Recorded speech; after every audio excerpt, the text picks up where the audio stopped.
Good morning. So, see whether we have some more coming, but the number is not the problem because I told Professor that for people coming here, they should be very interested in this topic. And this topic is not like other, say, clinical thing, training, therapy, or whatever. So, because of people used to be very, say, happy to join this kind of therapy training things. But this is very philosophical discussion. So it's talking about, I'll put it in a very simple form. Do you think social worker is a technician or really a professional or theorist? Kind of. So it could be, say, from different angles to approach this. And I met Chris last year. So this is 1 year anniversary that we met. We know each other. So the first time we met, we talked a lot. Basically at a conference, but we skipped some sessions. That's my usual pattern. That so I talk to friends and something like that. So we are quite very quite happy in sharing quite a lot of issues. On one hand, of course, he has been working on family violence issues, child protection, something like that. But he also has other very interesting background. I would like to highlight some, and also I give you some background that why I set this topic. Actually, he set this topic, but I want him to talk about something related to social work and leave, say, topics like violence in the afternoon. So he graduated, he's American, he graduated in U Chicago, a very top university in Chicago. Raymond is also from Chicago. Thank you. So he has been there for many years. So U Chicago is very top, but he told me that basically they train students to be more, say, theory oriented. Say, of course, they have to survive very hard. So my bias is that I can only see the product that is very attractive. Very strong in theory building something, but he told me that it could be quite hard for the process. So he graduated from very good top school of social work, and he also trained in some clinical thing. But it seems to me more on, say, theory side, sociological thinking kind of. And right now he have worked in Washington U at St. Louis, another very top social work school. But then that made me very curious that then he moved to South Korea. Right now working in Yonsei University. So he teaches in Korean. So he can speak very well, very fluent in Korean, of course also in English, of course. And he can speak in Mandarin, because his wife is a Chinese and now working in Tsinghua in business school. So we just talk about his kids. He had a daughter at 7 and son at 2.5.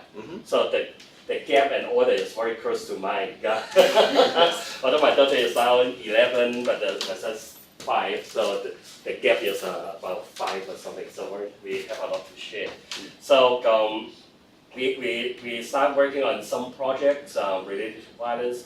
He has a project on violence in a couple of countries in Beijing, Korea, Vietnam, Seoul, India, Madrid, Kathmandu, Hanoi, Ulaanbaatar, So with this kind of background, so I expect him. I talked to him last night, probably add some more pressure, and then he worked very late at night to add some more. So approaching to this topic, if you know that social work is basically, if according to Malcolm Payne, British scholar, basically he argued that social work is basically a social construction thing. it's not. We in Hong Kong we used to learn from the British and also later on in U.S. social work, but if you are aware of that, we have an exchange program every year that going to Finland. Finland we have been running this program for over 10 years. Actually, we participate in this program. It was initiated by the social work professor Stanley Wiggin in Vermont, Vermont. So they bring together the faculty members and social work students from different places, different regions, including Eastern Europe, including Africa, including Asia. So basically, we perceive social work in very different way. In Eastern Europe, we feel like, wow, how come you define this as social work? Because it's more close to tutor, academic tutor. So just to provide some guide to them. But if you put in the context, then basically you have more understanding why they develop social in this way. Although it may not be comparable with the social work in the West.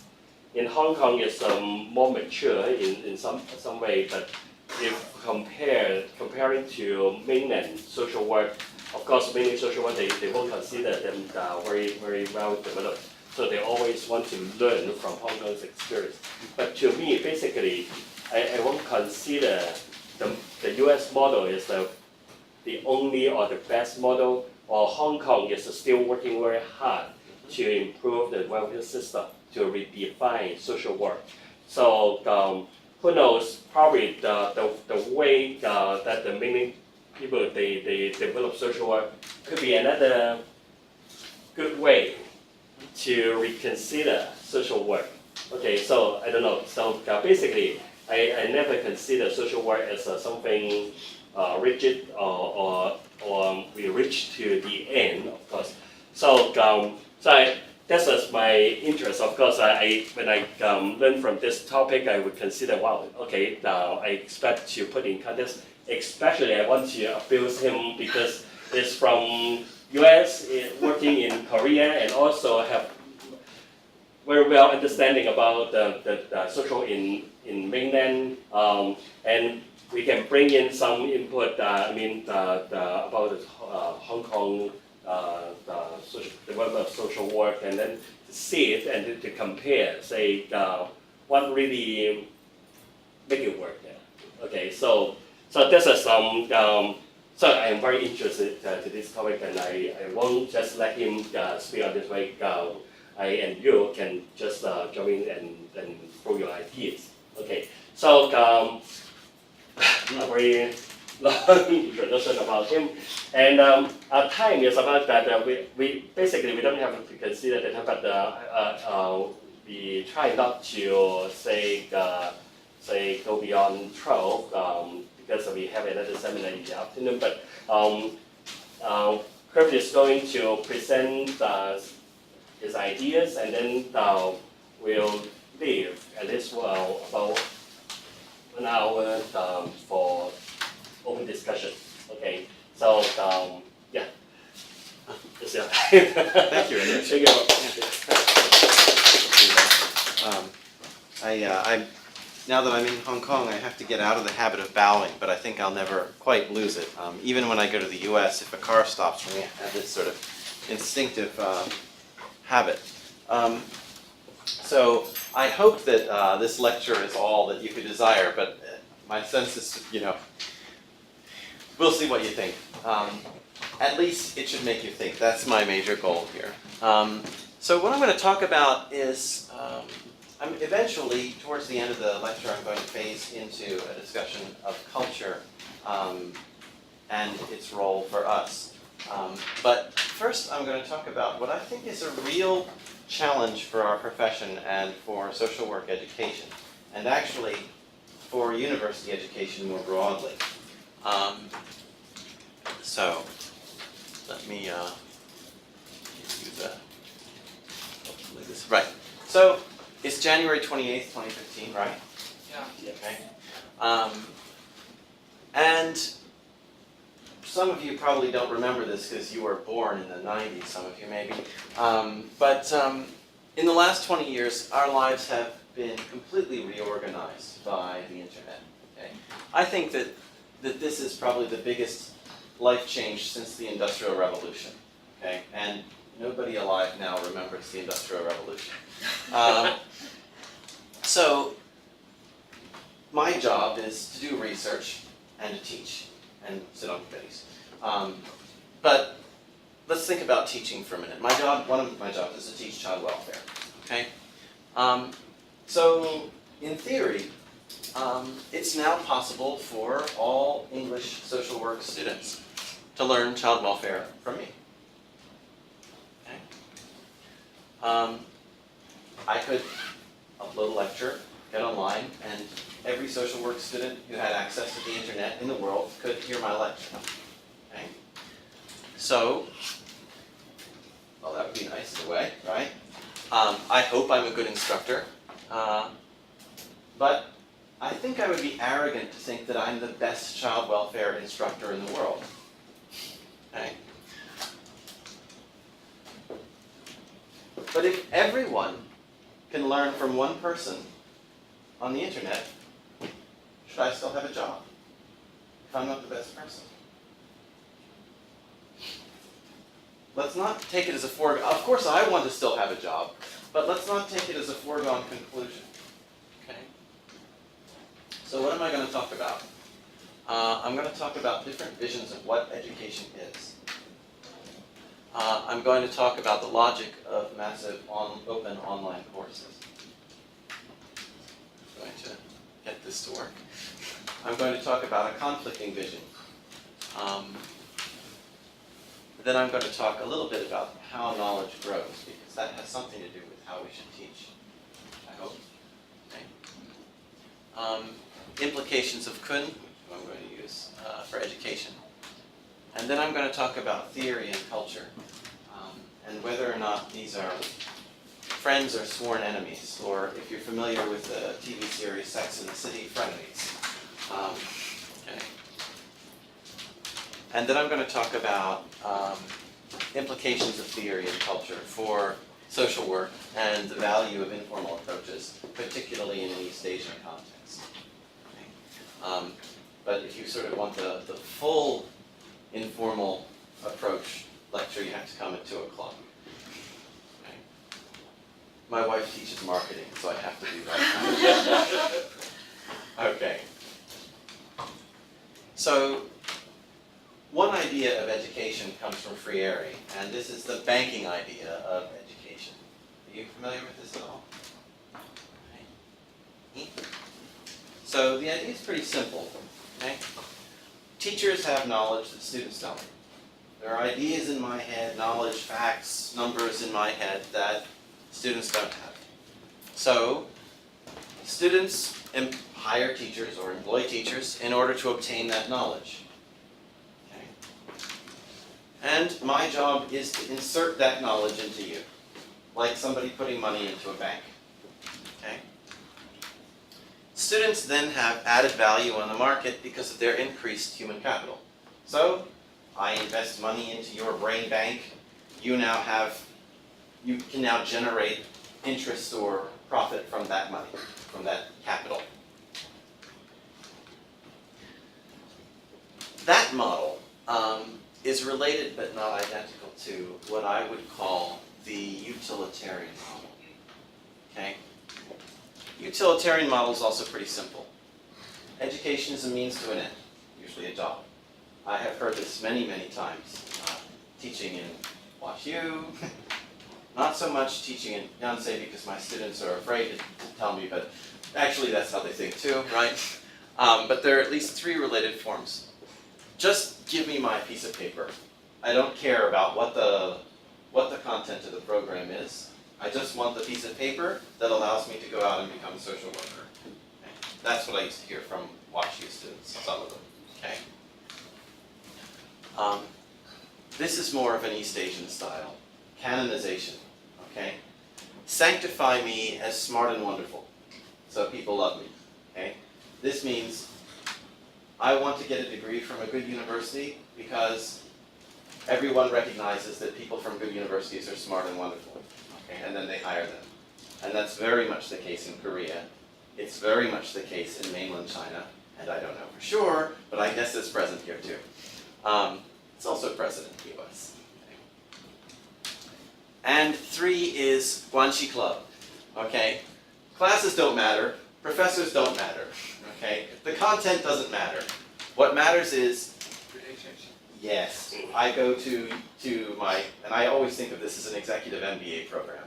I go there to meet people and make friends so I can get good advantages later.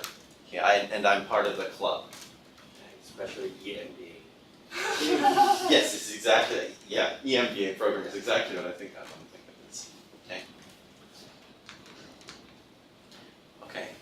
So what is the logic or the implication of a MOOC? Okay, a MOOC is a massive open online course. And in some ways, it's a great way to distribute information. I don't want to completely knock this. This is an incredible opportunity for people all over the world to be able to access your input, to know what you think. Okay? Okay, the simple idea. In-person lectures can become redundant. You don't need me to stand here in front of you today because I could just pre-record this lecture and you could all watch it on the internet. So, find the best lecturer in the world for a particular class, record and upload the entire set of lectures. Okay. All people can now study this subject from the best lecturer in the world for free. And I hear this a lot in the academic community. Oh, upload the lectures from Harvard or whoever knows the very best, and then we'll all get the very best education. Very potentially positive in a sense. Okay? Wouldn't it be great if I was after us? Thousands and thousands of people wanted to take my class. Hundreds of thousands of social workers could be educated by me. Every social worker would see my face. Okay? Great. Especially for my ego, right? Koreans have an expression we call, you say wangzi, we say wangja, okay? We call it wangja pyong, which is, pyong is disease, like maybe you say ping in Chinese, right? It means I really think I'm wonderful, right? Whether I really am or not is an open question, but I really think I'm wonderful. My students always used to accuse me of having wangja pyong, and then I would always tell them, no, I'm a real prince. Always gave them goosebumps. All right. My face. Everywhere. Great. Is it just me, or does this strike anyone else as more than a little Orwellian? Okay, maybe it's just me. You know who that is? Right. Okay. His face. Everywhere. One person. One set of ideas.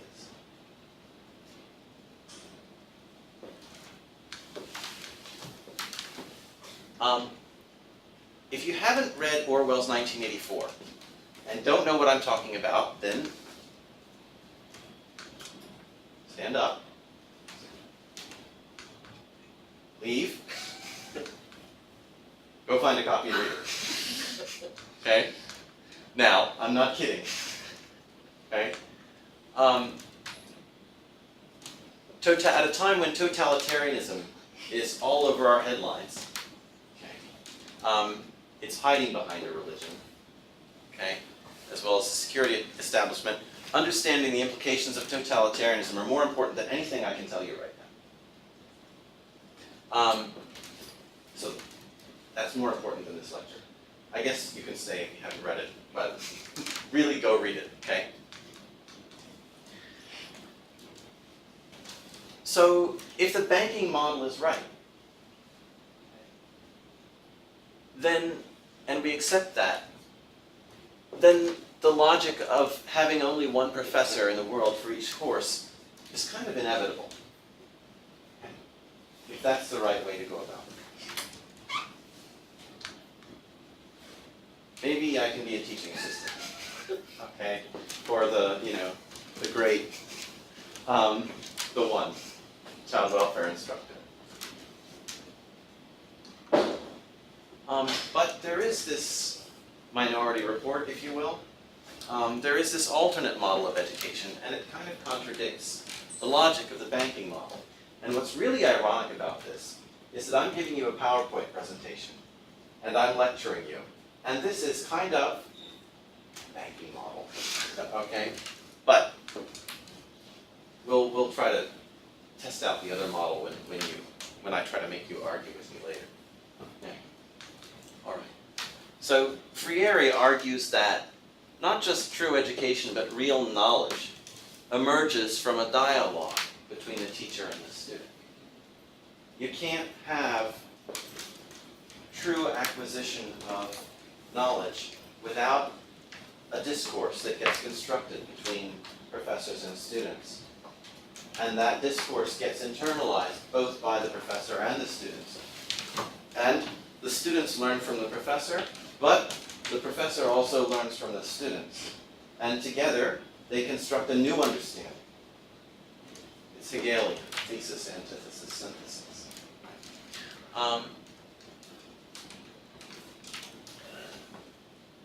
That discourse, that conversation that you have with your students, is characterized by a kind of relationship. And that relationship means that, especially in an East Asian context, students have to have the courage to tell professors what they think. This is trouble for me in South Korea, because my students want to believe in my authority and just accept me as being right. And it's kind of my job to make them not do that. Okay.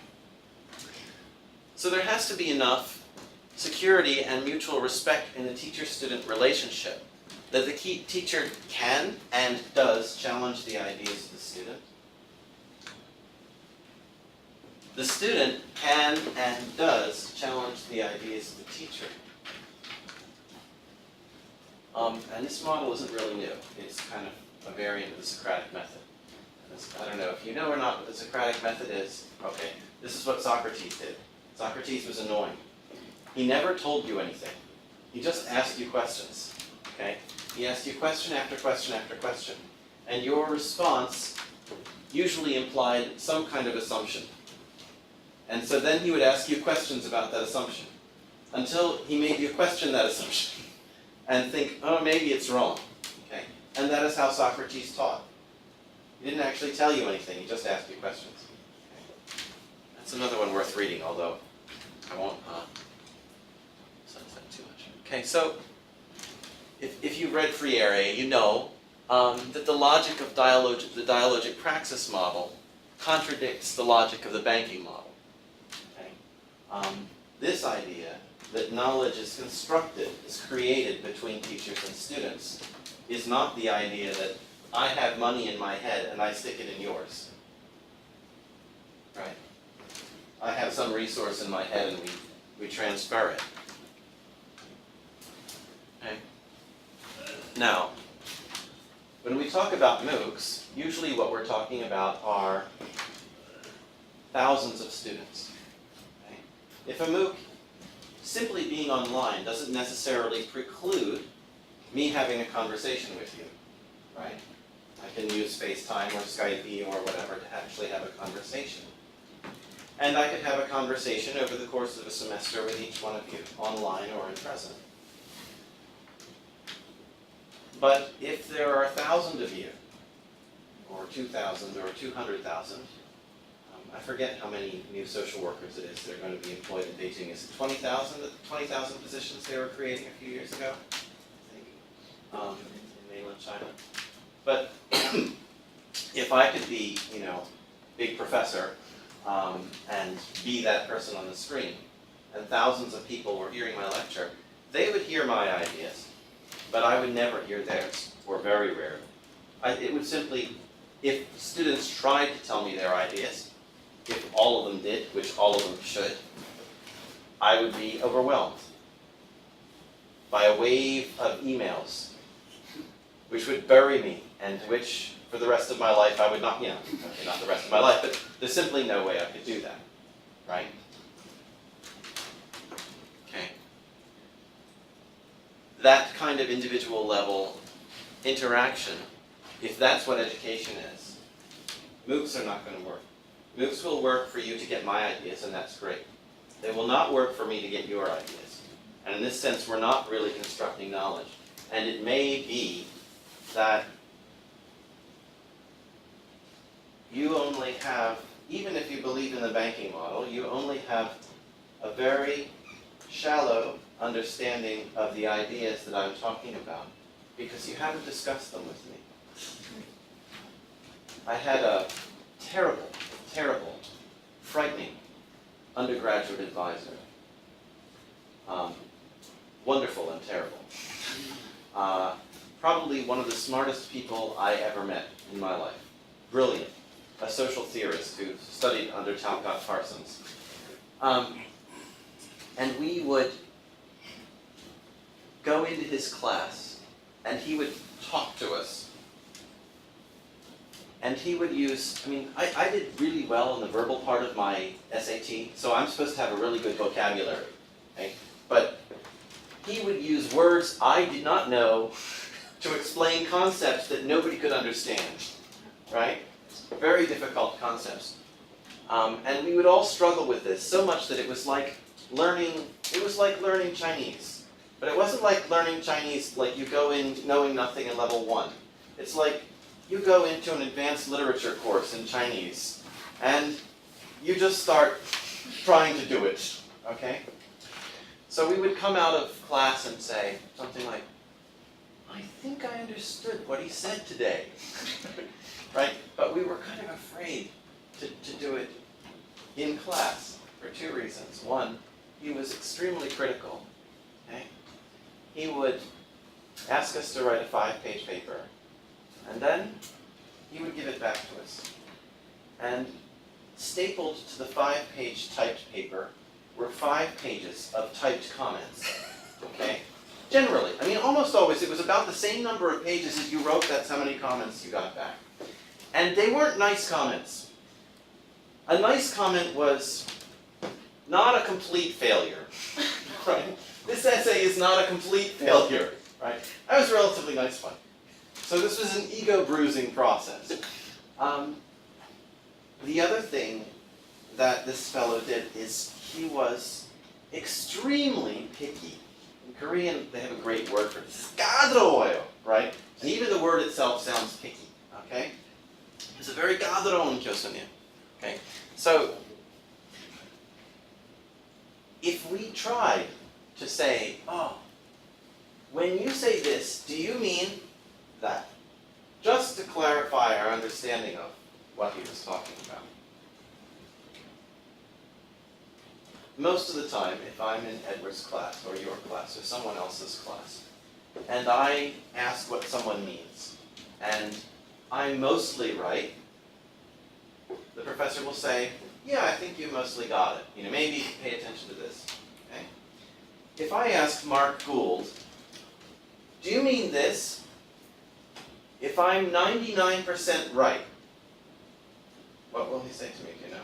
That 1%. Yeah, not only will he tell me that 1%, I say, is that what you mean by this? No, right? And then he'll explain the 1% that I don't understand, okay?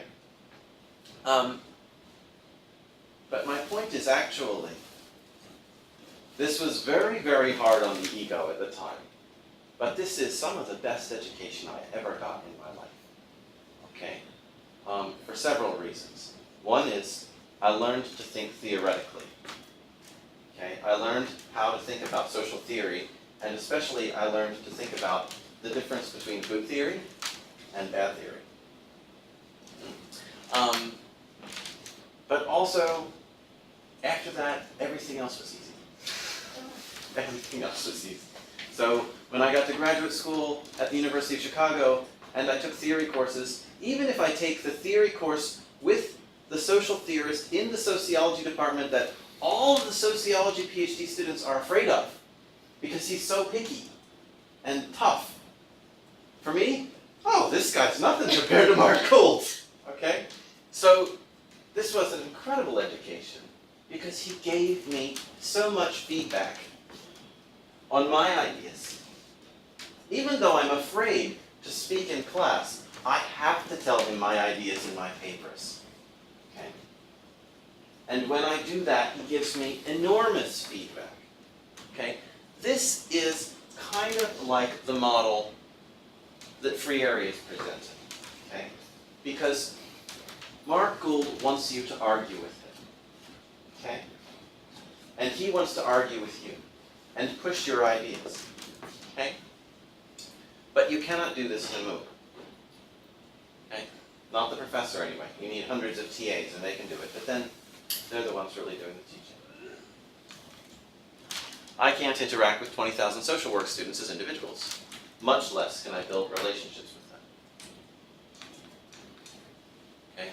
So, which model or vision is right?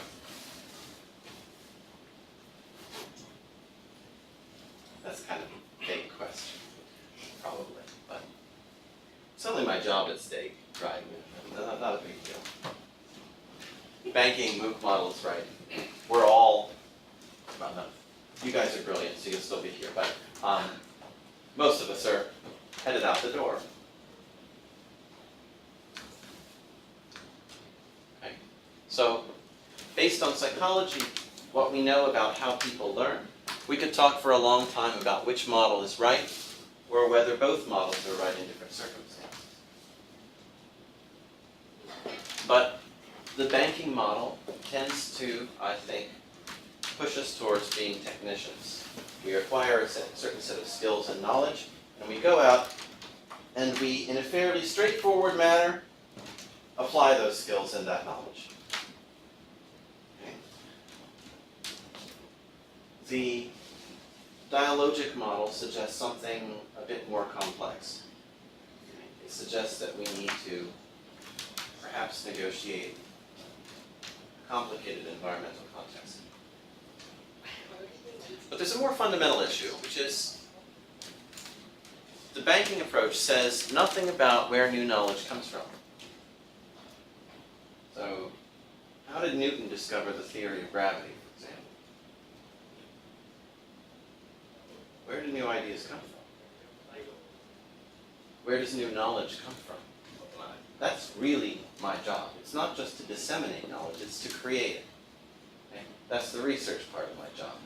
Right? The idea of having a researcher in the classroom is I can give you the newest knowledge that I am creating. So where does it come from? Do you know what the stereotype of Newton discovering gravity is? Sit there. Hopefully I won't fall. So Newton is sitting under the apple tree, dreaming, looking philosophically off into space, thinking about I don't know what, and an apple falls from the tree and hits him on the head, right? And enlightenment comes, right? It's like Buddha under the tree, right? Enlightenment comes, and oh, there's gravity because the apple hit me on the head, and maybe injured me somehow, right? I got a concussion, had a hallucination, and I, okay? So that's, a lot of people think that's where knowledge comes from, that it's like that. That you're sitting under a tree and you have this enlightened moment, okay? And I don't mean to be critical of the Zen Buddhist tradition, because that's also kind of that idea that you meditate in nature. But even there, you're beginning with something. That's, in my experience, not at all where new knowledge comes from, and it's not at all where creativity comes from. It doesn't come to you out of the blue. It's not that you're somehow a genius and an apple bonks you on the head and you get it. There's nothing new under the sun. New ideas come from old ideas, put together in new ways. That's what I think. Okay? So where does knowledge come from? Okay?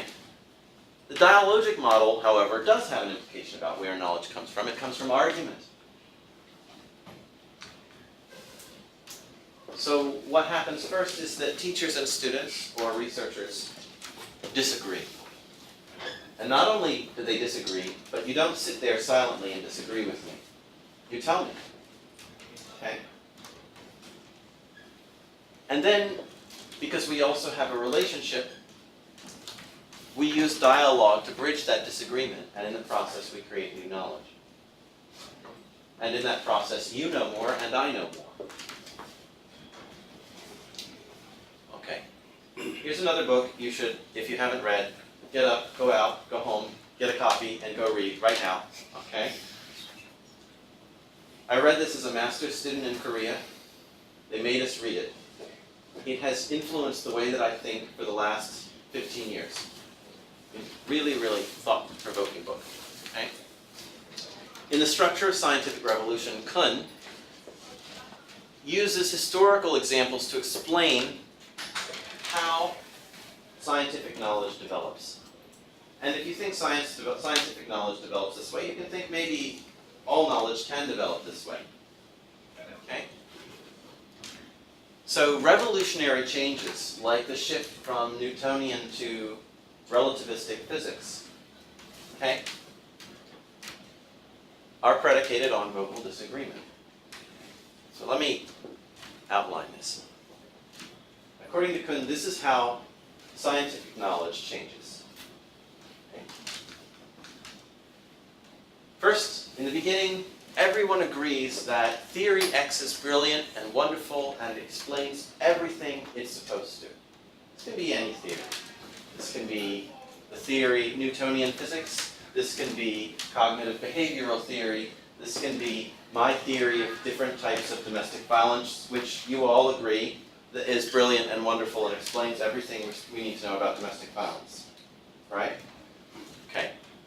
So theory X is brilliant and wonderful. Everyone agrees. Then irritating guy number one notices something. Okay? Irritating guy number one notices, actually, theory X doesn't explain everything it's supposed to. Theory X doesn't explain anomaly A. There's some weird thing it doesn't explain, but it should. So, irritating guy number one carefully measures anomaly A. This is something that doesn't fit the theory. Okay? Something doesn't quite fit. And still finds theory X makes the wrong prediction. Irritating guy number one attempts to publish findings in a peer-reviewed journal. The peer reviewers, all adherents of theory X, roundly reject irritating guy number one as a lunatic. Okay? What? You're saying this X theory is a problem? You're not a professional whatever. You just don't know what you're doing. You probably screwed up your measurement, or do you really know your statistics? Okay, I think your statistical model is wrong. All right. So yeah, some of this based on personal bitterness and experience. Sure. Okay. So irritating guy number one borrows ideas from other scholars because he can't figure out why theory X doesn't work. So he borrows ideas from other people and he sticks them into theory X. He somehow moshes them together with theory X, and he makes a new theory, and that's theory Y, which explains everything X does, and it also explains what X doesn't. It explains the anomaly. And then, if you look at the scientific method, what it says is, everyone says, theory Y. That's not what happens. Okay? Irritating guy number one, remember, he couldn't get published. Irritating guy number one persuades desperate grad students 1, 2, and 3, along with gullible colleagues 2, 3, and 4 to do research on theory Y. Okay? Trust me, it's the gullible colleagues.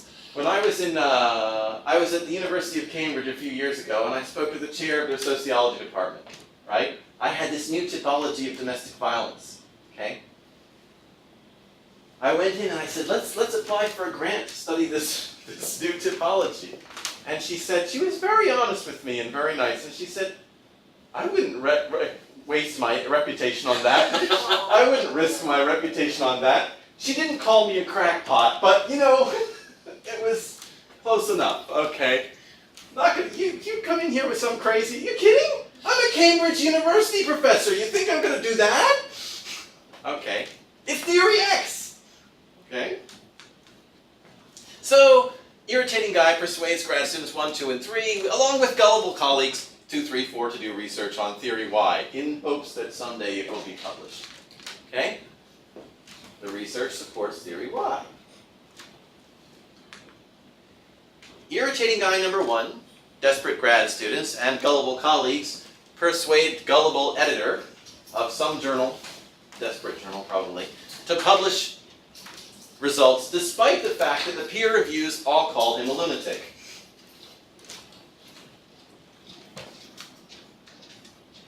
Sooner or later, a group of stubborn blockheads 5, 6, and 7, who have already each published 20 papers supporting theory X, read irritating guy number 1 et al.'s paper about theory Y. Okay? I'm insulting everybody unilaterally here. Okay? So stubborn blockheads 5, 6, and 7 who have already published these things, read the paper. Stubborn blockheads, irritating guy number 1, desperate grad students, and gullible colleagues all spend the next 10, 20, 30, 40 years calling each other bad names. Okay? This isn't my idea, this is Kuhn, okay? This is how it works. Okay? Eventually, stubborn blockheads all die. Really, this is really Kuhn's argument. The stubborn blockheads all die, and everyone agrees that theory Y is brilliant and wonderful, and that it explains everything it is supposed to. That's how, according to Kuhn, we get paradigm shift. How we change the way we organize knowledge in the world. Okay? Irritating guy number 1 was Albert Einstein. I was talking with a scholar at Tsinghua a few days ago. He said something, I don't know if you know this about Albert Einstein, but we always hear that Albert Einstein got really bad grades in school. But we kind of think that, he was recognized for his math genius later. That's really not true. Okay? He didn't just get bad grades in elementary school or something. I like this because I also got bad grades in elementary school, so I was, Einstein, right? He got bad grades in graduate school. He got all these B's and C's and D's, okay, in his PhD program. They didn't like what he was doing. They didn't think he was very smart because he was an irritating guy, okay?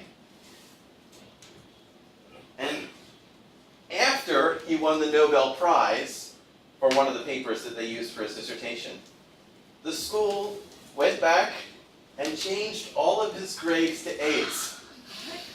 Yeah, they didn't want the liability of having given bad marks to a Nobel Prize winner. Okay? So Kuhn's argument suggests that vocal disagreement, that we need to have disagreement in order to have scientific progress. And if you need disagreement for scientific progress, probably you need it for social scientific progress. And probably you need it for progress in the development of ideas in social work. This indirectly suggests the failure of the banking model. The banking model only works if I, the teacher, am 100% right 100% of the time. Okay? We do not have a working theory of everything. Okay? They like to call these, the grand universal theory, I think they call it in physics. It's supposed to explain everything. It doesn't exist. Okay? Because we don't have a universal theory of everything, I am never going to be 100% right. Never. Okay? I'm only right for as long as we haven't figured out where I'm wrong. Okay? If that's the case, we, in this profession, have commitments. You have commitments as an academic, and your commitment as an academic is to the truth. This is why it's so bad when people fake their data to publish, right? You're violating your fundamental commitment. But we have a second set of commitments, or maybe these are our first set of commitments, really. And those commitments are to the vulnerable populations we serve. Okay? We serve vulnerable populations and we serve the truth. And we use our service of the truth in aid of those populations. Okay? These commitments demand that we rethink our approach to social work education in the face of challenges presented by new technology and more insidious challenges from attempts to corporatize education. What do I mean by that?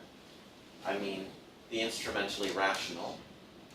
Education is about you getting ideas from me, and then you go out and you get your job, and it's so you can get work. So I'm canonizing you, or you're joining the Guanxi Club, or you just got your piece of paper. Okay? Those fit into a corporate model where the only function of education is to get you a job from your perspective. And from an employment perspective, an employer's perspective, the only value of education is to prepare you to work in my corporation. And there is no other value of education. Okay? If we fail not only to consider, but to anticipate these, I'm talking about something that is not happening yet. Professors are not being replaced by MOOCs. Okay? But I'm saying that there are models of education that suggest we should be. Okay? If I don't anticipate those challenges, it's not just having a job in the future that I'm talking about. I'm talking about a betrayal of the people we serve and the ideals we serve. Okay? Because if banking is right, then we just find the best ideas, we subject them to rigorous tests, we find the best way of delivering, and we only have one set of ideas and we deliver it to everyone. If we could do that, be very efficient, education would be less expensive, much, much less expensive, it would be free. Okay?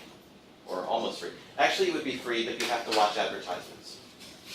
Right? So if I'm big professor, right, then I would make money because Coca-Cola would give me money to put ads on my lecturing site, and that's where my income would come from. Okay? All right. But if that's not the right model, then we are doing our students and our clients a disservice. Okay? By not giving them the benefit of developing new ideas in the course of argument between teachers and students and among researchers. Okay? So we have to ask ourselves, I kind of created a false dichotomy. Which one is right? Okay? This is not completely right. To what extent do our students need banking versus dialogic training? Okay? Some things are, sort of banking model, okay? I teach statistics, right? Teach you to calculate an average, okay, take the number of, however many numbers you have, add them all together, divide by the number of numbers there are, that's the mean, right? That's banking, right? It's in my head, now it's in yours, okay? But to what extent is that what we need, and to what extent is it that we need to actually engage our students in argument? Okay? Are we cultivating technicians who apply knowledge by rote, under specified conditions, or are we cultivating professionals who have to make reasoned decisions in highly complex environments where information is imperfect? Where information is imperfect, and it's never perfect, you don't have all the evidence you could. And in that situation, what do you rely on? Experience.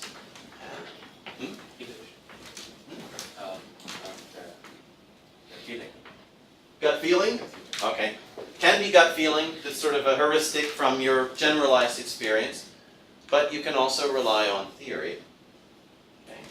Because theory allows you to extrapolate to new circumstances, okay? To what extent are we providing our students with what they need? Is a fundamental question.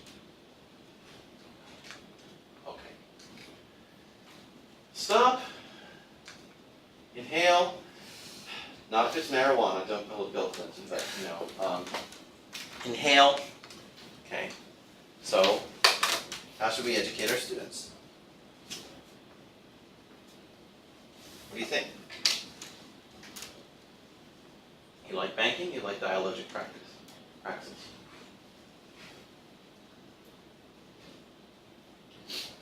Are you? Okay, first of all, I need to assure you that you are one of the best social welfare educators. So No, I no. approve of the I'm banking model applied on this. Allowing, yeah, if you put your lecture on YouTube, you are responsible for that. Thank you. Please go tell Coca-Cola. Okay. And I think the missing piece here is, regardless of which model we're using, students, they have tremendous potential to learn by themselves. Mhm. Like in both models, there is the teacher-student relationship, and there's a hierarchy. Like Yes. we assume that like teachers are better, Mhm. and they know more than students, which obviously I'm not as good as you. Like in No, my I wouldn't say experience, that. like in my experience, a lot of my students know more than I do. Like Mhm. just different life experience, or they apply the theories better than I do. So I guess there's huge potential that students can just learn among themselves, challenging each other's ideas instead of having an active dialogue with the teacher. Mhm. Mhm. That is actually what Freire argues. I mean, he argues against a hierarchical student-teacher relationship because the student needs to be able to challenge the teacher and the teacher the student. And yeah, I think you're absolutely right. I've been talking the whole time about student-teacher relationship because as a professor, that's how I think about my role in social work education. But you're absolutely right. Students can, do, must, and learn from each other. And graduate school is a bit different, but part of the university experience is simply being on campus in that milieu with your peers and learning so much from them. So I agree with you. But I also disagree with you. You implied a flat model, and Freire does too. He says, there has to be basically complete equality between teachers and students. That's a very Western idea. It's actually a very American idea. I'm sympathetic to it because I'm an American and I have this default wanting everybody to be equal. Really. It drove me crazy when I first came to Korea that every time I say a sentence in Korean, I make an implication about whether you're higher than me or lower than me. Okay? So for example, if you're higher in rank or older than me, I have to use an honorific form. If you're younger than me, I can use a less honorific or sometimes I'll even say a rude form. And with children, I can use the lowest form. And it used to drive me crazy as a young man because I hated always placing myself in this hierarchy. And I would meet new friends and they would say, oh, I'm older than you, so you can call me older brother, right? Or older sister. I especially hated it with older sister because I didn't have a girlfriend at the time, and then it was like, right? Anyway, now of course I'm older and I love that system because everyone has to, use the honorific to me. No. Taken seriously for a moment, and just to take the minority review, the minority kind of point of view, I think there is value in hierarchy. Having now spent 9 years of my life living in South Korea and roughly 2 in China, but it's really evident in South Korea, I think it is perhaps a bit dangerous to say you cannot have this dialogue and this challenge unless you abolish hierarchy. Because really, we have a really hard time abolishing hierarchy. So you're kind of saying in a way that it can't happen, right? Versus I would say that although there are some things about the Korean hierarchy that are oppressive, the juniors always have to do what the seniors say. And when I was a college student, the seniors would make the juniors drink too much, right? And then the juniors would get really ill, right? But there are also some very protective things about it, and that the obligations are asymmetric. So if I'm your senior, and you come to me and you say, Hyung or Oppa, you know this from your Korean pop, right? Oppa, right? Older brother. I'm hungry, 밥 사줘, right? Give me something to eat. I have to take care of you. Okay? But you also have to sort of honor me. I'm not sure that this is valueless. And I'm not sure that you cannot, if too much hierarchy, yes, then you can't have it. But I'm not sure that it's completely irreconcilable. Because it's very hard to get rid of it, especially here, right? Where you have a strong Confucian culture. I guess the way culture influences is, well, the power of culture is that it influences you without you knowing. Yes. So, I don't know, I really can't. Okay. That's, I think, an anthropological question. And the best thing to sort of figure out your own culture is to go somewhere else and then have everybody tell you you're a fool for thinking the way you do.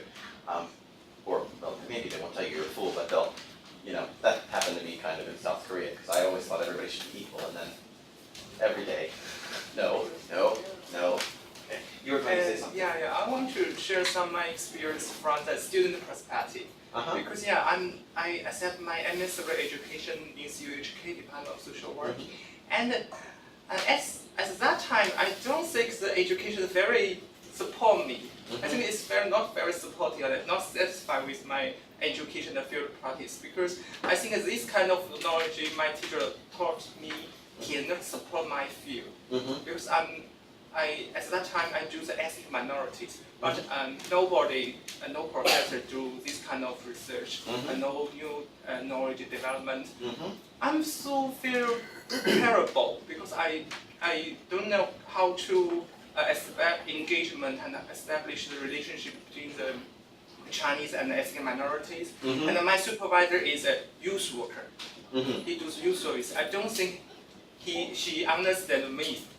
So, and I pay some much effort, but not very good result, because the group at the end of the group just a two guy to join my group. It's a terrible score. I appeal. I do the appeal. Yeah, and at that time, I say to the chair professor and meet dialogue. I say it's not very justice, because I do not feel very support from your education. Yeah, because in Hong Kong the service fragmentation very serious. Every field has its own knowledge, but just 10 professors in university, how can they establish so many knowledges? Yes. So, and he's very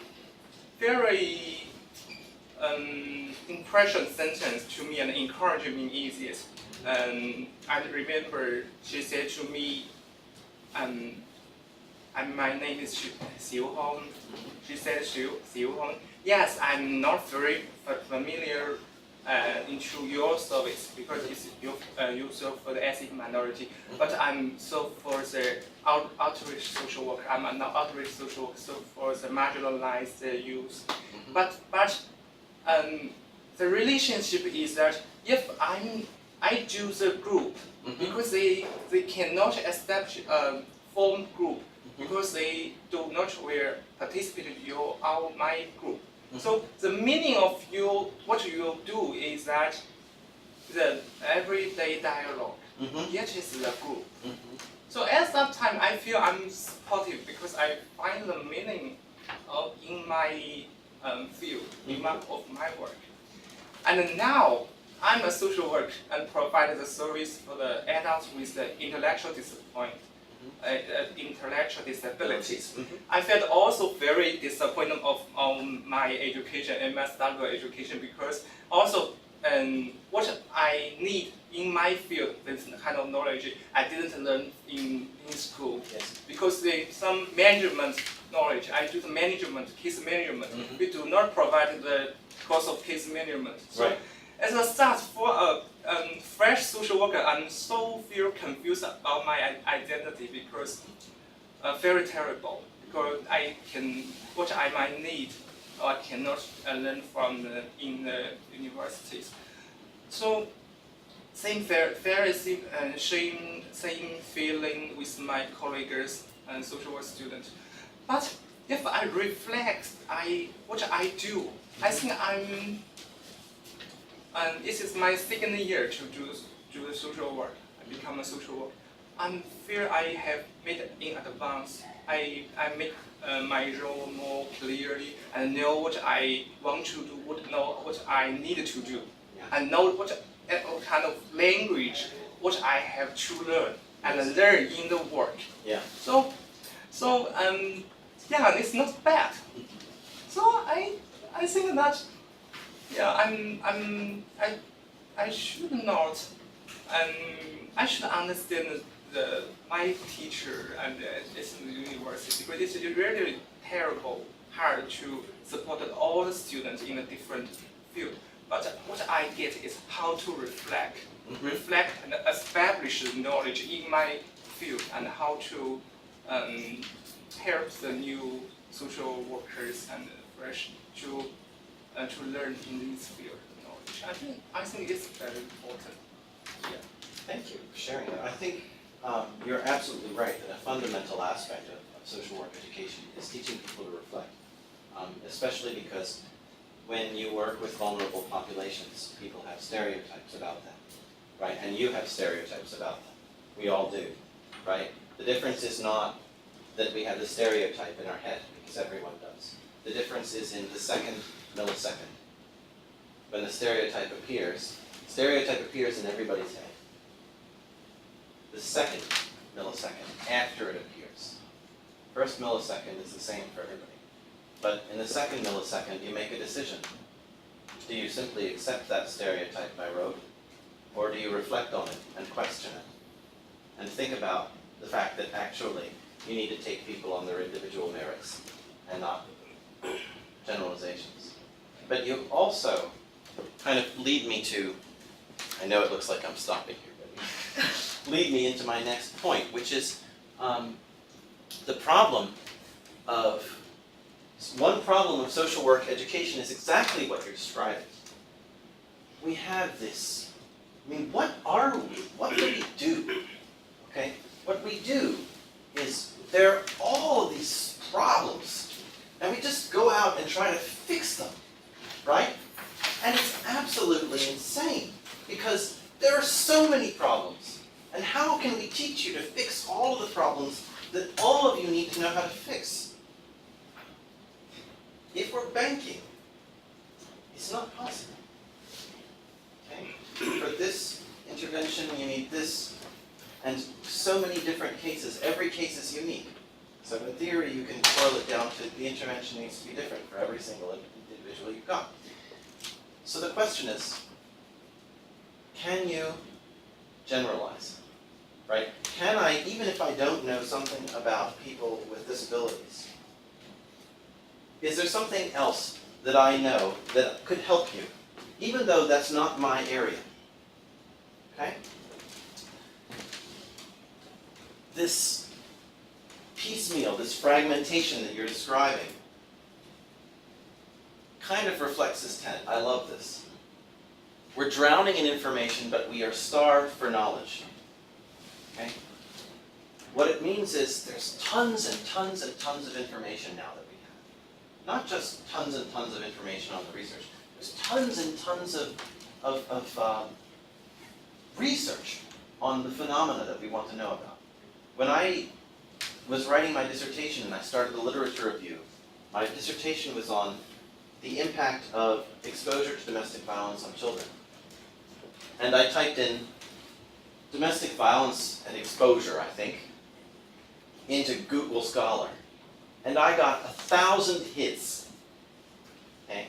And I spent 3 months going through 1,000 hits, and I wound up with 100, yeah, people said I should turn my dissertation into a meta-analysis. I wound up with 100 articles, and then I had to look at all of them, okay, just to get a sense of, I mean, all we're talking about are 2 variables, right? We're only talking about domestic violence and child behavior problems. That was it, and that was 100, okay? We're drowning in it. And this is what you're describing, right? There are all of these different things that the professors here study, right? And beyond what we do, there is this infinite universe. That's this. There's so much information. So what does it mean to have knowledge versus information? Okay. What I think it means is that knowledge organizes the information for us. Okay? This is really appropriate today. I just said all this. Okay? We kind of use meta-analyses as a stopgap measure. Okay? But we're also drowning in risk factors. Okay? Maybe every year there will be 5 new risk factors for domestic violence as we discover them. Or 5 new sort of risks associated with domestic violence exposure as we discover them. The outcomes and the risk factors, okay, X is related to Y. That research is multiplying like this. I can't keep track of it. I don't think you can. I mean, we try, right? But I don't think anybody can really stay on top of this. It's a wave. So what do we do? Okay, we're drowning in risk factors. Okay. Theory is the only thing I know that can help us sort out and organize all of these risk factors. Okay? All of this fragmented information can be organized by theory. Okay? What that means is a theory, not the theory. There's not one theory, remember. I don't want there to be one theory, that's Orwellian. Okay? But a theory tells us what to pay attention to, and more important than that, what to ignore. What do I not have to pay attention to? I'll let you in on a secret. I hate the ecosystems model because it doesn't tell you what you can ignore. It says, pay attention to everything. Thanks, that helps me a lot. Everything matters, it's all interconnected. Great. So when I study depression and suicide, I should study what phase of the moon, right? Because everything is connected to everything, right? So maybe we can do a study where we look at phases of the moon and depression and see whether there's a correlation there, right? Because everything is related to everything. Okay. Good theory, like theories of depression, okay, theories about neurotransmitters in the brain and they're linked to depression, tell us I don't have to pay attention to the moon when I study depression. Okay. They let me ignore the moon. Okay. A theory guides me to look at trauma as a source of anxiety instead of phases of the moon, right? And we can evaluate theories both with empirical evidence, but that can be endless because the number of theories can also be endless. Okay? And we can evaluate theory using disciplinary criteria. Okay? Standards can help us when research supports a plethora, a ton of theories. So for example, I have a social theoretic training. That makes me very suspicious of a one-variable explanation of domestic violence. So when I talk to somebody on the street or I talk to my uncle or my aunt and I tell them that I study domestic violence, and they say, oh yeah, I know why there's domestic violence. It's because they saw their parents doing it. Okay? I'm naturally suspicious of that. That's too easy. Okay? And actually in some other lecture sometime I'll demonstrate that actually if that was the only cause of domestic violence, we wouldn't have any domestic violence now. Same thing with patriarchy, right? Oh, it's because the man is a patriarchal guy. Okay? That's one variable. I'm suspicious of that alone as an explanation. Okay? And likewise, I'm suspicious of saying that domestic violence is one thing. Okay? On the contrary, I think domestic violence is a bunch of different things that have different sets of causes. You have, in this bin called domestic violence, you have apples and oranges and pears and grapefruits. And they have different antecedents, different ontology, and different consequences when you eat them, when they happen. Okay?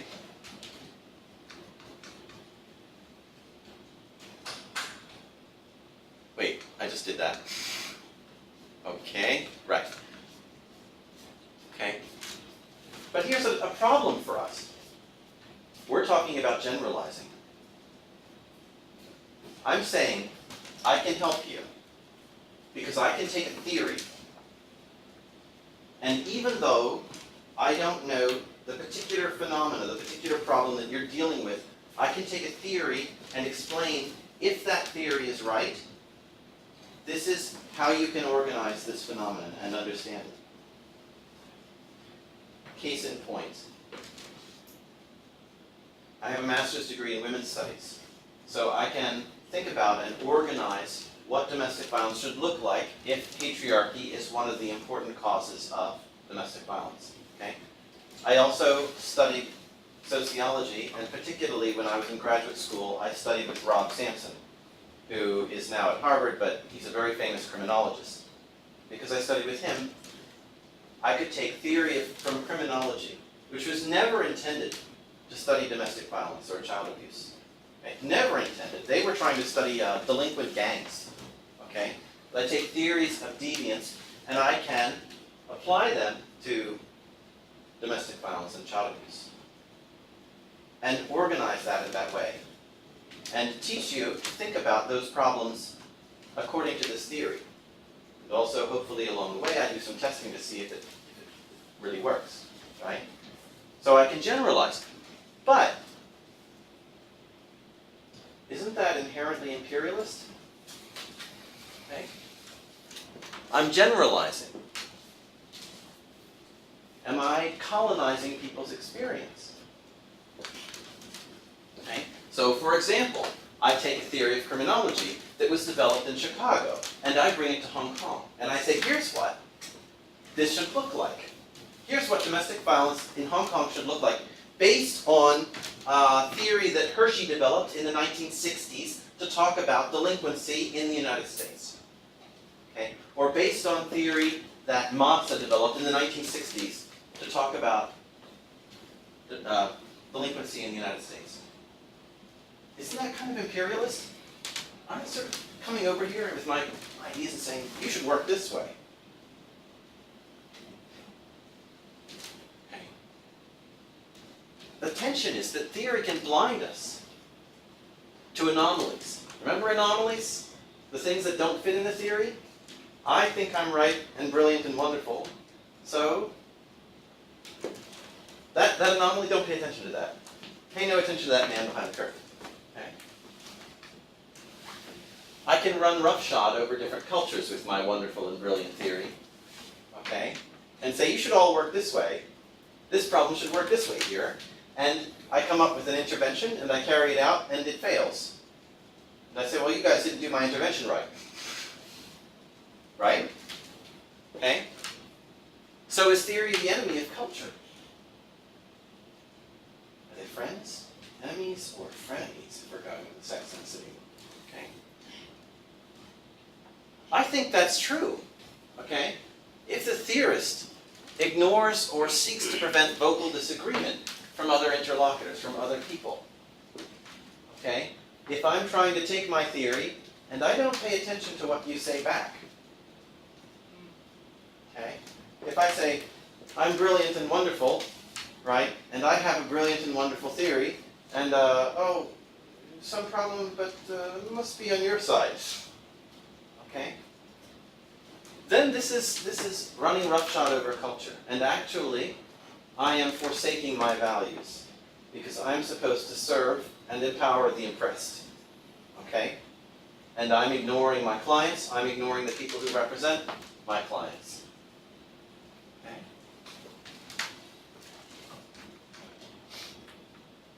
Okay, then theory can be the enemy of social work.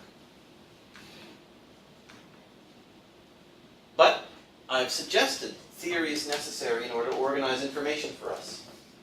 That we will be paralyzed, overwhelmed by this wave of information that is not organized without theory. Okay? So what I think this leads me to is that the demands of our field commit us to instruct our students in disciplinary theory. Okay? But our values as social workers constrain us to a dialogic approach. Okay? That means when I teach theory, I also have to teach you to argue with me. Okay? We can't just teach empirical facts. And we can't even just only teach them how to think. Because when I teach you theory, I'm teaching you how to think. I'm teaching you to see the world through a particular lens, to pay attention to this phenomenon, and to ignore that one. Okay? But I also have to teach you that there are multiple ways of thinking. Okay? And explain to you why I'm choosing this one. Why am I teaching you this one? Sometimes it's for a good reason. Sometimes it's because that's the one my professor taught me. Okay? And I have to openly accept it when students challenge the generalizations and engage with them in the attempt to construct truth across disagreement. Okay? So we have to teach our students to argue rationally. Okay? Not string beating stuff. Right? So what I think is that Kuhn, in combination with social work values, means we have to demand diversity among the people in our profession. But we also have to demand diversity in the ideas we have.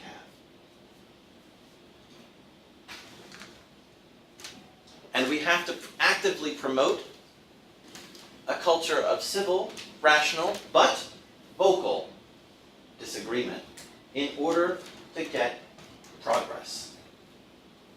Because you can disagree with me, but if I don't know it, you don't say it. I just keep going. Right?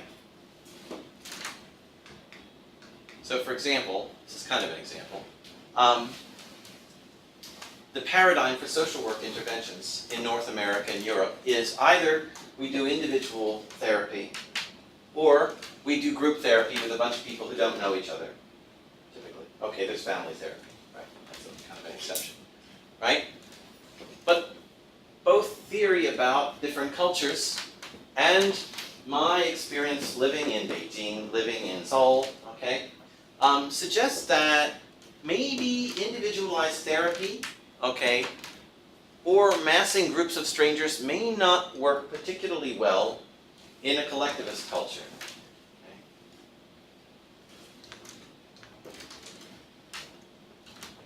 So we have these theories of informal social networks in sociology, and we have theories of informal social control. Now we're heading into where I go. From criminology. Okay? And both of those theories suggest that informal social networks and informal social control may play a big part in life, especially in regulating deviance. And what I mean is, these may be very important if we're trying to control something like family violence. Okay? My lived experience in East Asia, and my theoretical knowledge of East Asia, to the extent that it exists, and it does exist, suggests that this may actually be really important in East Asia. Okay? Because, in my experience, informal networks, guanxi networks, if you will, family networks, are really fundamental to the structure of society here. Okay? And really fundamental to people's lives, although I'm generalizing, right? Okay? My research tends to support this conclusion. I've measured informal social control of domestic violence and child maltreatment in Hanoi, and in Beijing, and in Seoul, and in Kathmandu, and in Mongolia, and also in Madrid, and soon I will have data from Novosibirsk, because I'm a data imperialist. But I have to train my students to hunt for anomalies, to hunt for the thing that doesn't fit, that doesn't work, that isn't explained. That may be, the outlier may be the most important piece of data you have. And I have to teach my students to challenge me, to challenge my logic, my assumptions, okay? And to do that, to challenge that based on evidence, reasonable assumptions, and logic, okay? Because I'm never going to be 100% right. Okay? So, if you want to hear more about the importance of informal and even illegal approaches to social work and their relevance in the East Asian context, you should come to lecture 2 at 2 o'clock, okay? The lecture is now at an end.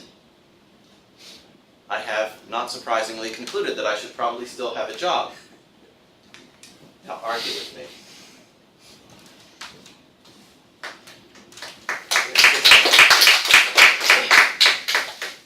I'm serious, argue with me now. Yeah. May I ask a question? That is, how do you define the theory or the knowledge? Because actually in social work field, some scholars argue that the knowledge, one kind of knowledge is the research-based knowledge, and the other knowledge is the practical experience. There are also the knowledge. So what's your definition of knowledge? Oh, well, I would say maybe that there's a kind of 3 levels. Information is, 2 plus 2 is 4. Okay. Knowledge is something like, well, that's only true if you're in base 10, right? So actually 2 plus 2 is not always 4 if you're using this base. And then theory would be something like a theory of mathematics, okay? That organizes how I think about numeric or even logical problems.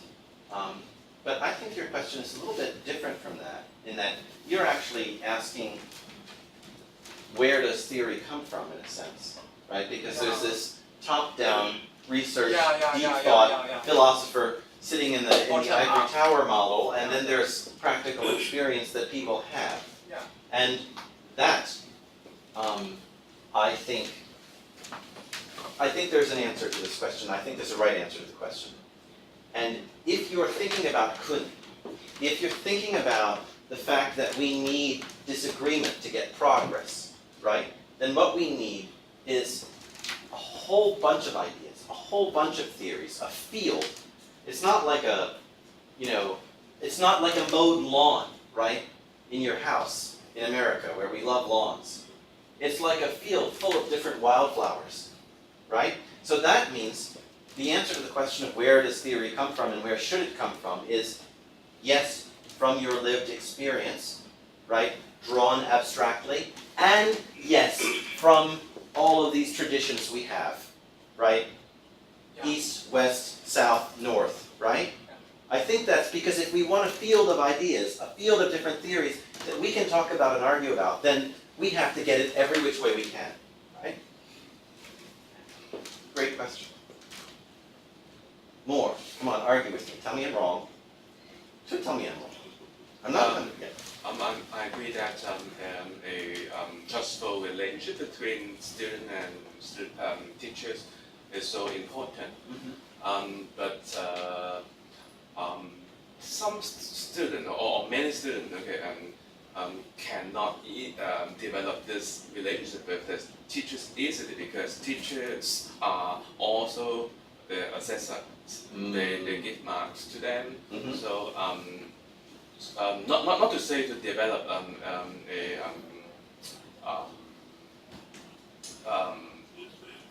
good discussion equally, between students and teachers. So you think that the the power. I mean, what you're talking about is power. And so you think that the power that the professor has interferes with the. Or there is a role conflict Mhm, because it's not just a teacher but also assessor. mhm. I don't think you're wrong. I think that Or, that is. or I add some more. Actually, it's not just the power or hierarchy playing in this kind of relationship. I take a kind of a contingency approach. That means if one theory is not sufficient or not 100% right, then we need more theory. And when you're asking, say, banking theory or the logic theory, which one is okay, then I would say if you're using contingency approach, basically it depends. Then it depends on what.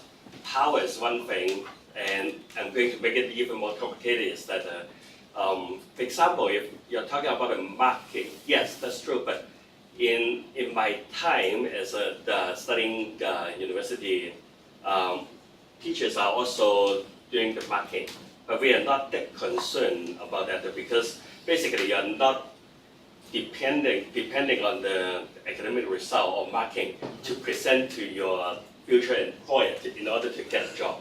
But right now, it's totally different because marking is very important.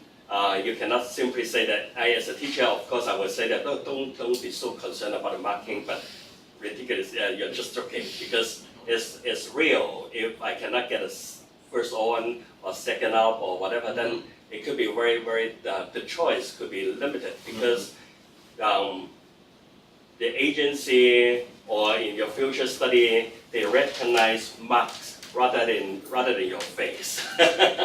Okay, so that's the reality because when there are so many people out there in the world, right? So basically, people recognize you, like it or not, they recognize you through the result, to your profile, CV kind of. So like it or not, that's the reality. So I would say that then it also depends on the expectation of the student. I'm not rejecting previous argument like the power, hierarchy thing, they are all true. But also true is that students' expectation and they are also governed by the expectation in the field.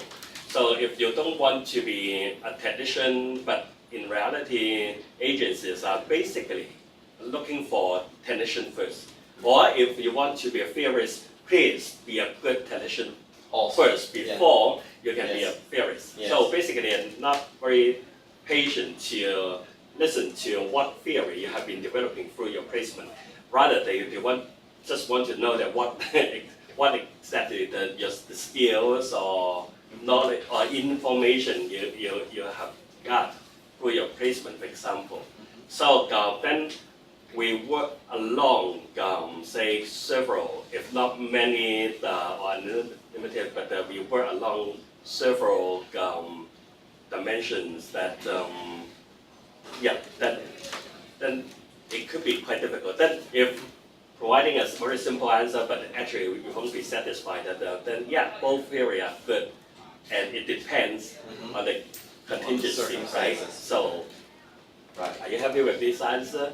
But actually, this answer is not really answering the question. But it does, I think, really illuminate the problem, which is what you're suggesting actually is that the power that you're talking about that can, I don't think that it necessarily must, but it can interfere with this process, comes from the fact that there is a utilitarian function to education, which is we are rank ordering students for the market, right? Yeah. Right? Yeah. We are canonizing you, or canonizing some of you and not others, right? So I think the question really is, at this point in history, I don't think we've developed a way to overcome this.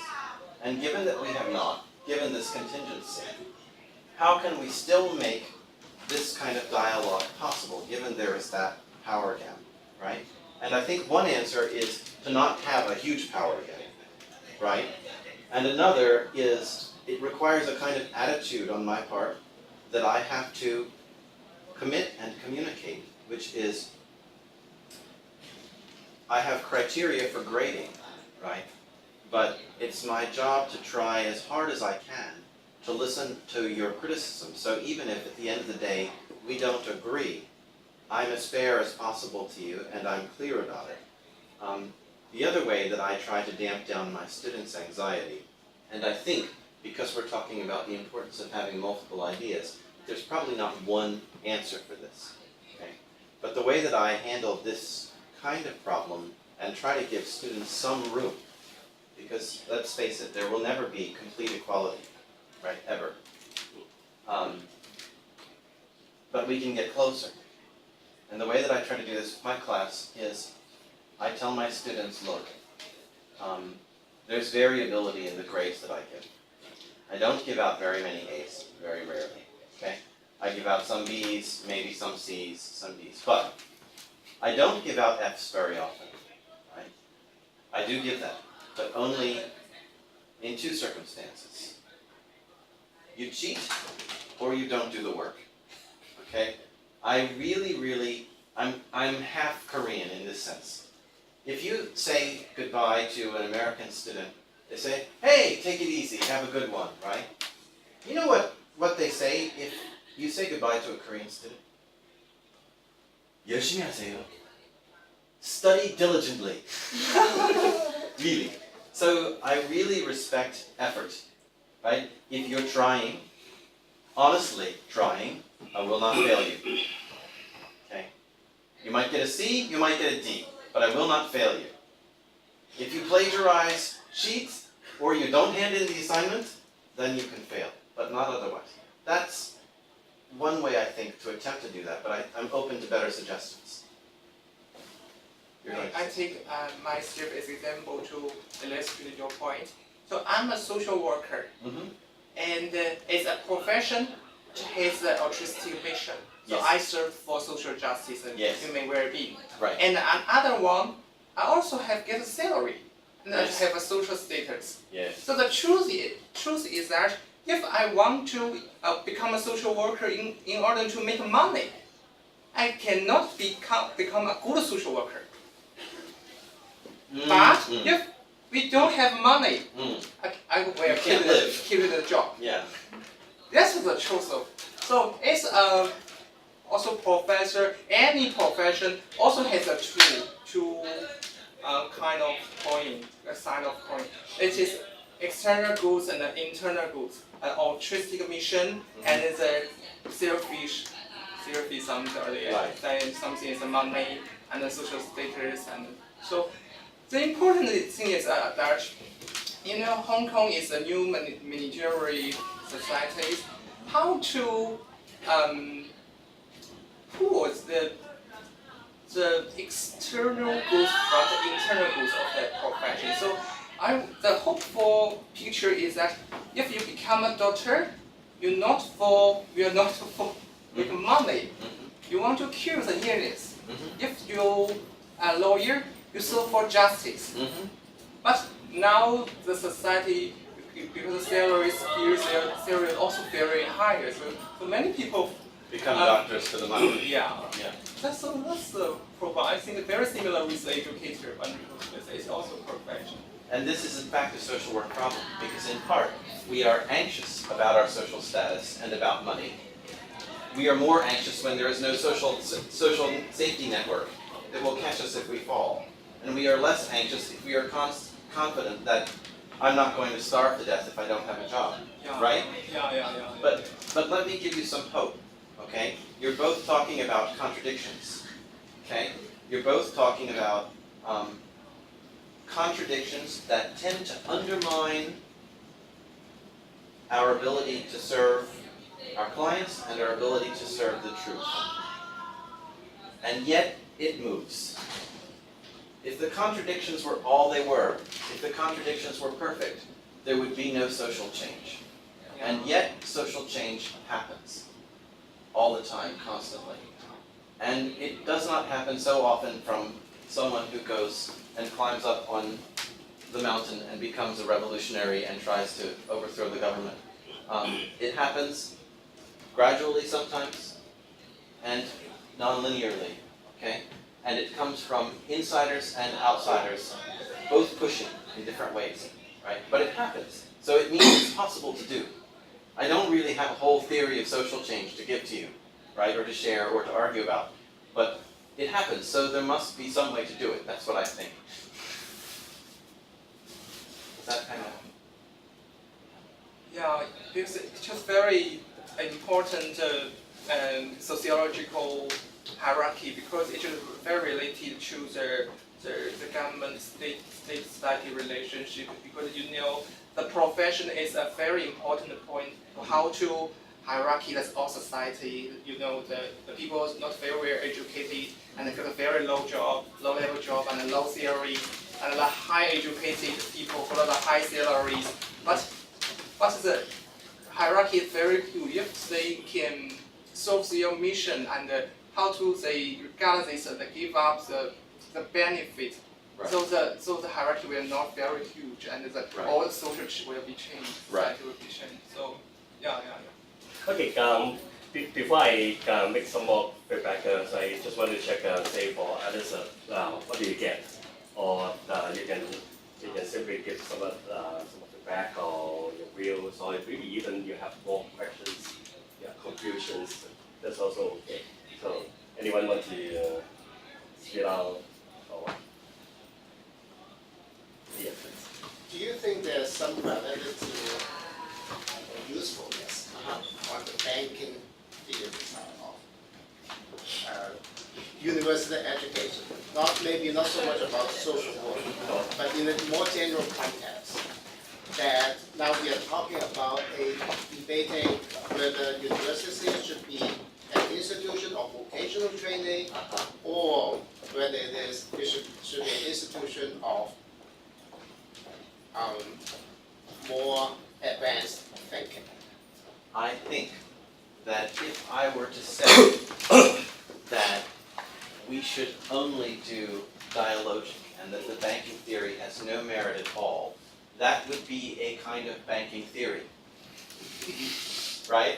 Because what I'm saying is that's completely invalid, and I'm taking one idea of education and dismissing it utterly and saying my idea is right, rather than there's a tension and we should argue and discuss. So, and also you have to remember I'm a statistician as well, and I teach a lot of statistics, and that can be kind of banking, and some of it kind of has to be. So I kind of set up a false dichotomy in that I said, should we do this or that? But really, yes, I think you probably need both. And in our field, and I think really in all fields, you do need the dialogic side. Some fields you need much less banking. I think the dialogic side has to be there, should be there, no matter what you're teaching. But yes, there are some fields more banking is appropriate, or at least you can argue about it. I'm open to arguing about it. What do you think? Yeah, I think there's certain basic knowledge that can be learned or that can be taught through the banking model. Mhm. Let's say you said you don't like the ecological theory, Right. for example. If I don't even know what an ecological theory Right. is, there's no point for me to even have A a conversation. discussion with you Right. about the validity or whether it's good or bad. Right. So there are certain basic things that really, I think, can be conveyed or can be taught through the banking Mhm. model. Yeah. I would agree. I'm supposed to argue, I guess, but One short comment I would like to give on social work, current social work education, is that social work teachers teach many project theory, but they rarely teach students how to use theories. yes, and really importantly, how to evaluate theories. Critically evaluate the view. To misquote Carl Sagan, there are billions and billions of theories, right? Why should you read or pay attention to this one? I think that's a great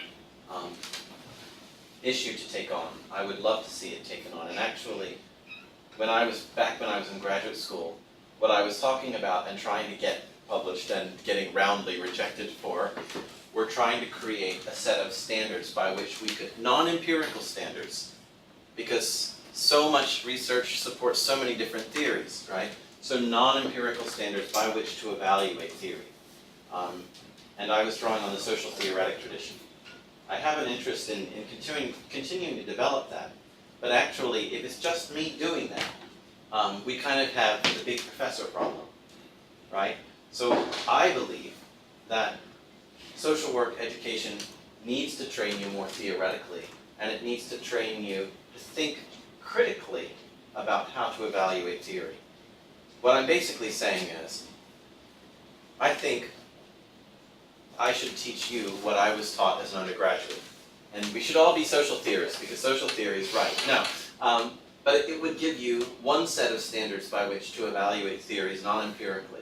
And it would allow you, for example, if we're talking about neoclassical economic theory, to say, that's a utilitarian theory, and leads to a whole set of logical contradictions and problems that, in point of fact, given the complexity of human beings, do not work and become tautological. Okay, that's another conversation about how that works out, but I really think I would love to bring that into this field if the powers that be would let me teach a course. So far, my dean at Yonsei, every time I'm like, how about I teach a theory course? Teach statistics. so I keep teaching statistics. Maybe if I really push, I can get a theory course, but not yet. I work on the integration of theory and practice before I start my work on family violence study. So that's what was my kind of very important and very preliminary interest in social work. And we have been arguing for decades, and I don't see that we have answers for this point. And we keep expecting that someone can tell me that how to integrate, how to choose theory, how to integrate theory in practice. So teachers and students try very hard to demonstrate how they can integrate theory, but basically I don't think it would be successful, not because the science in this field is still immature, but it's basically, the integration itself is not out there that someone can tell you how they can integrate. It's you yourself how to take the theory as a way or paradigm of knowing. If you're asking, how to define knowledge, if you're not focusing on information, or even not just focus on the theory, you're focused on paradigm, just like you're saying, there's a field of things, a lot of things that basically is, you should probably ask to what extent that you can change yourself to take different knowledge or theory or paradigms to change yourself, the way you see the world or you make sense of the world. Then it could be your personalized theory. That's what I believe actually. You can be informed by CBT or whatever theory, social theory, kind of. But basically, it's you digesting or making sense of all this understanding and then make it a consistent one. If you want to be a genuine person. Okay, for example, to me, the research is something very, very important because it's not just my research tool, it's not just my survival skill or work skill, it's a way of living. Through research, I develop my research mind. What I mean by research mind? I'm loyal to information, to data, rather than, I'm not saying that I'm not studying theory, but when I study theory, then I put it aside and then compare to data, and research bring me, information, just keep looking on anomalies. Basically, we see quite a lot of enemy cases, even through casework or counseling, you see people, basically no one could be fit for a particular theory. You always see differences. Yeah. So then you don't have to go back and challenge that theory. I mean, deny that the contribution of the theory, but you keep comparing the so-called theoretical knowledge and the real life experience. Yes. And this is also my approach that I live in that way to deal with my relationship with my kids. So if talking about the power, actually I totally agree with this.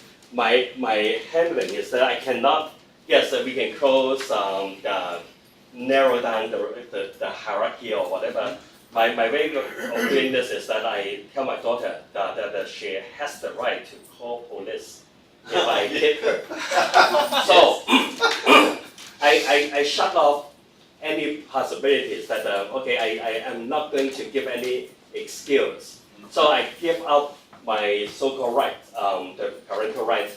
I leave no sense for myself for any argument. So basically, I tell her first, and then that's basically cornering me that what is this never been an option, at least between You've limited your power. me and Yeah. my girl. So basically, so I have to keep looking for the different possibilities because I somehow I believe in not just internal control, but I also believe in external control. So I give in my power or any justification. I can do it very well, providing theory to justify why I should hit you, right? Yes. So, but I give up the power, and my learning is that it's a bit difficult for me.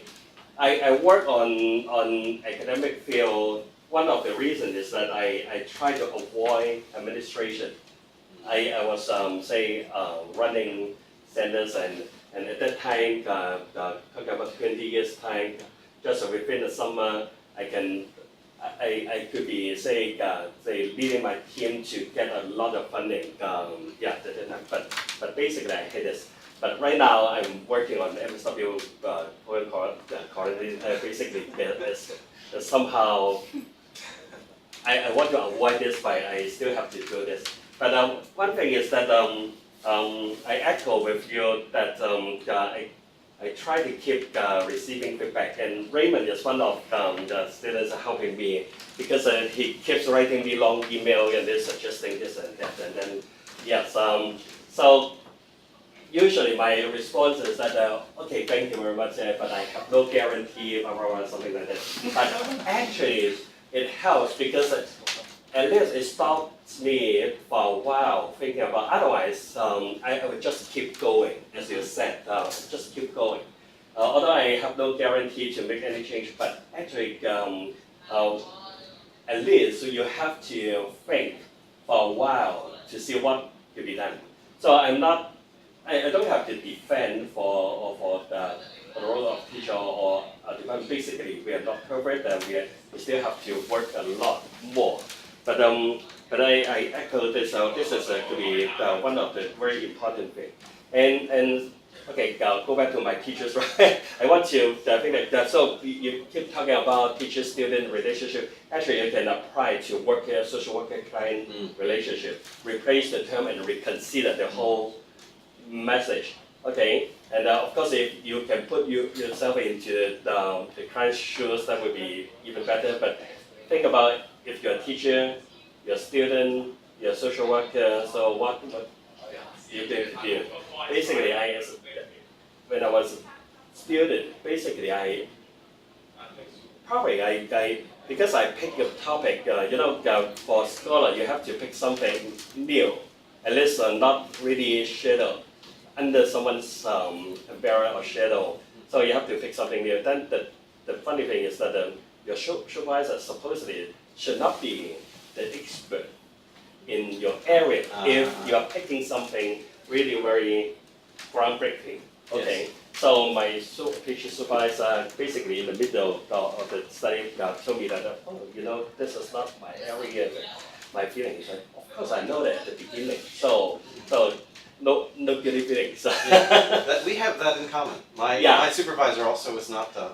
Yeah, but you see that our personality it could be probably very arrogant because we are looking for something not not following the footprint of our supervisor. So you can try this, and then this is one thing, and yeah, actually learning from Thomas Kuhn's paradigm shift. My feeling is that just don't die young, because if you are old enough, probably you have more bullets. You wait until those guys pass away, then it will be your time to do. But get yourself ready, because you have to be patient, okay? Because especially we can talk a lot about publications. Yes, if you are producing something deviate from the mainstream discussion, yes, the first thing is that it's not rational and not fair. But the first thing is that you'll be rejected. And right now they make it even more, say, justified, that they provide you 2 weeks speedy feedback. Even they are not going to send out for review. They just tell you in 2 weeks. Then they are not going to review. And you still have to friend them, because they are not wasting your time. Because after 2 months to review it, and then they say no, then you're wasting your time. Right. So, but I hate desk rejection, because I really do think it's kind of a betrayal of the peer review process. yeah. Right? I mean, I really think it's a little bit lazy, because you're sort of letting the editor say this idea is invalid, or the evidence isn't sufficient, and it's supposed to be the peers who but that's my bias. But anyway, if you know the game, just don't take it too personal, and this is part of it. If you're not concerned about publication, you're concerned about marking paper or whatever, don't take it too serious. If you unless you think your teacher is the best in the world, then you probably that hurts your feeling. If it's saying something what this is not a complete failure, Right. so it really hurts. Yeah. That was. I told him yesterday that reminded me that my master supervisor at the end, he said in this way that wow, is it my fault that not supervising closely, that your thesis is still not very satisfied. You know what? I just got A for my master thesis, and one of the panel is basically the department head, and she has been known to be very harsh. I thought I should be proud, and then we do the evaluation between supervisor, and then the supervisor said that, okay, probably it should be my fault not following closely with your work. So embarrassing, and then but actually later on, my reflection is that don't take it too serious. I mean, you can learn from the feedback, but don't make it too personal. Your supervisor is just one of many. So you can still learn from your supervisor, but he or she is only one of many that you can learn. So this is another thing. So the last point is that the reason why we have a lot to share is that I like the saying that hard working is about hard working. At this point, in the postgraduate level or as teachers, we are all genius. Basically, we are not really comparing your IQ level. What we have to compare is that you are hardworking. Even you are very smart, your IQ is very high, but it cannot help you if you are not going through the literature review, for example. If you have no information or understanding of what could be the state of art, okay, in the particular issue. Basically, your intelligence cannot help you to skip all this hard work. So you still have to work very hard. I never consider myself a very intelligent people, but I could be proud to say that I work very hard. Okay, so hardworking can be compensating my stupidity or my inadequacy. So at least I could be proud that okay, even you're not happy with my work, I try my best. Yeah. So that's even more demanding if you're demanded to work to try your best. Actually, it is even more demanding because if you're smart enough and then you skip some work, you save on some time, and then pray more. Yes, Yes. then you're not trying the best, but you can still make it. Yeah. So if you're expected to try your best, actually it's extremely demanded, at least to me. So Yes. just want to echo some. I'm not telling you my answer, but because we keep thinking, making it very complicated. Mhm. As I said, contingency model is something like it's not really providing the answer, but it just make me feel better because then I know that the complexity of the world or working trend relationship or whatever, we still have to look into many different possibilities or different factors. And as scholar or if you're interested in research, actually you should keep looking for new risk factor, otherwise you cannot publish. Yes. Because that's why every year we have a lot more, and that's really overwhelming. Yeah. Absolutely. So you want to have some feedback? I just, you want to say something? you know, on that point, I tell my students if they say, "Oh, professor, you're so smart," blah blah blah. I say, no, I work harder than geniuses. Right? I know. I mean, it's seriously, it's kind of true. I know many people from my high school, and you know, at some point or other, lots of us had our IQ measured, and you know, so and people say, "Oh, I got this or I got that," and you think, "I only got that," right? I knew people who, you know, lots of them, even in my own family, there are people whose IQs were measured in the genius range. Mine wasn't, right? But because you have this high IQ and you know it, you can kind of have a sense of entitlement, right? Which means that you think, oh, this is easy, and it is for you. So you don't have to work very hard. But the problem with that is, you don't have to work very hard, so you don't work very hard. And eventually, then you fall behind. Yeah. And I think that happens fairly systematically, okay? So the people I knew who had super high IQs, or well, nobody had super high IQs in high school, okay, but people who had high IQs, you know, genius level IQs, they didn't really go on.